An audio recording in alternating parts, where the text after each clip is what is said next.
Voter SIR. এই voter SIR চলাকালীন আমাদের কোন কোন নথিগুলো জমা করতে হবে। প্রতিটি ভোটারের বাড়ি বাড়ি কিন্তু বিএলওরা আসবে, একটি ফর্ম আপনাদেরকে দেওয়া হবে। এই ফর্মটি ফিল আপ করে উপযুক্ত নথি সহকারে আবারও বিএলওরা আপনাদের কাছ থেকে কিন্তু ফর্মটি কালেক্ট করবে।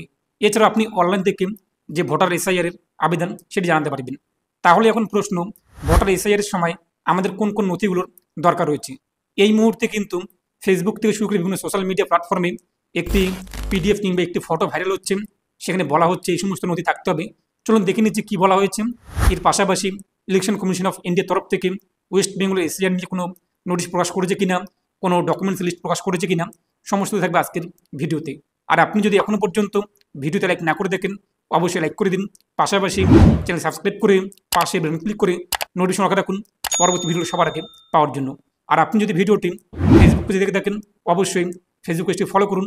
আর আপনি কোন জেলা থেকে ভিডিওটি দেখছেন, অবশ্যই কমেন্টে আপনার জেলার নাম জানিয়ে দেবেন। অন স্ক্রিনে দেখতেই পাচ্ছেন এই ফটোটি কিংবা এই যে ডকুমেন্টসের লিস্ট, এটা কিন্তু ইতিমধ্যেই বেশ ভাইরাল চলছে ফেসবুক থেকে শুরু করে বিভিন্ন সোশ্যাল মিডিয়া প্ল্যাটফর্মে। তো এখানে কি বলা হয়েছে, এসআইআর 2025 ফর ওয়েস্ট বেঙ্গল, কোন কোন কাগজপত্র আপনাদের লাগবে, কোন বয়সে। প্রথমত এখানে বলা হয়েছে যাদের নাম 2025 এবং 2002 সালের ভোটার লিস্টের আছে, তাদের শুধু 2002 সালের ভোটার লিস্টের জেরক্সের পাতা যেখানে আপনার নাম রয়েছে এবং 1 কপি রঙিন ফটো লাগবে। এবং যাদের জন্ম 1/7/1987 আগে, তাদের কিন্তু 2002 সালের ভোটার লিস্টে নাম না থাকে, তাহলে তাদের ক্ষেত্রে লাগবে বাবা এবং মায়ের 2002 সালের ভোটার লিস্টের জেরক্স কপি যেখানে তাদের নাম রয়েছে বাবা মায়ের, এবং নিজস্ব একটি জরুরি কাগজ এবং 1 কপি রঙিন ফটো। এরপর 3 নম্বরে বলা হয়েছে যাদের জন্ম 1/7/1987 থেকে শুরু করে 2/12/2004 মধ্যে, কিন্তু 2002 সালের ভোটার লিস্টে তাদের নাম নেই, তাদের ক্ষেত্রে বাবা এবং মায়ের 2002 সালের ভোটার লিস্টের জেরক্স কপি, নিজের একটি জরুরি কাগজ, একটি রঙিন ফটো। যাদের জন্ম 2/12/2004 পরে, তাদের ক্ষেত্রে বাবা এবং মায়ের 2002 সালের ভোটার লিস্টের জেরক্স কপি, নিজের একটি জরুরি কাগজ, একটি রঙিন ফটো।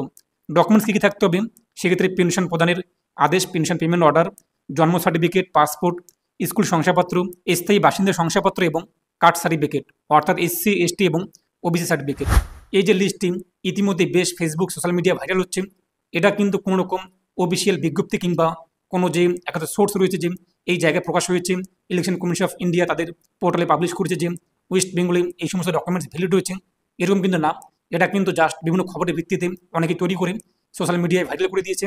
তো এটা কিন্তু না যে এই সমস্ত ডকুমেন্টসে আপনার থাকতে হবে কিংবা এই ভিত্তিতে আপনাদেরকে এসআইআর নথি জমা করতে হবে, এটা সম্পূর্ণ একটি কিন্তু ফেক লিস্ট। যদিও কিছু কিছু বিষয় এখানে সঠিক রয়েছে যে 2002 সালে ভোটার লিস্টে নাম থাকলে তার জেরক্স কপি লাগবে, তার মানে এই না যে এখানে যা যা বলা হয়েছে সমস্ত কিছু আপনাদের সঠিক রয়েছে। এখনও পর্যন্ত কিন্তু ওয়েস্ট বেঙ্গল যে এসআইআর হবে, কবে থেকে শুরু হবে, কী কী নথি লাগবে, দেখুন কোনো কিন্তু বিজ্ঞপ্তি প্রকাশিত করেনি। তার আগেই দেখতেই পাচ্ছেন ফেসবুকে এই সমস্ত বিষয় কিন্তু ভাইরাল হচ্ছে। তো যখনই নোটিশ প্রকাশিত হয়ে যাবে আমি আপনাদের আপডেট জানিয়ে দেবো।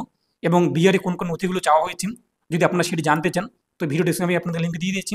তো সেখান থেকে আপনি দেখে নেবেন যে বিআরে যে সমস্ত নথি চাওয়া হয়েছে সেই রকমের ডকুমেন্টস কিন্তু আপনাদের চাওয়া হবে, তো সেটি আপনি দেখে নেবেন। তো এটা কিন্তু কোনো রকম রিয়েল যে এক কথা একুরেট 100% যে আপনাদের এই সমস্ত নথি লাগবে, এটা কিন্তু না। এই নোটিশটি কিন্তু একটি ফেক নোটিশ বলা যেতে পারে, যেহেতু এখনও পর্যন্ত নির্বাচন কমিশনের তরফ থেকে কোনো নোটিশ দেওয়া হয়নি আমাদের ওয়েস্ট বেঙ্গলের জন্য, তাই এটা আমরা কিন্তু এই মুহূর্তে ফেক ধরে নিতে পারি। তো কোনো টেনশন নেই, তো আপনারা দেখে নিন, ভিডিও ডেসক্রিপশনে লিঙ্ক দিয়ে দিয়েছি সেখান থেকে। আর ইনি আপনার মতামত কমেন্টে পেশ করবেন, আর অবশ্যই ভিডিওটি প্রত্যেককে শেয়ার করে জানিয়ে দেবেন। তো যখনই আপডেট চলে আসবে এসআইআর নিয়ে নোটিশ থেকে শুরু এভরিথিং বিষয়গুলো সমস্ত আপনাদের চ্যানেলে পেয়ে যাবেন। তাই প্রতিনিয়ত আপনার চ্যানেলটি ফলো করুন। ভালো থাকুন এবং সুস্থ থাকুন।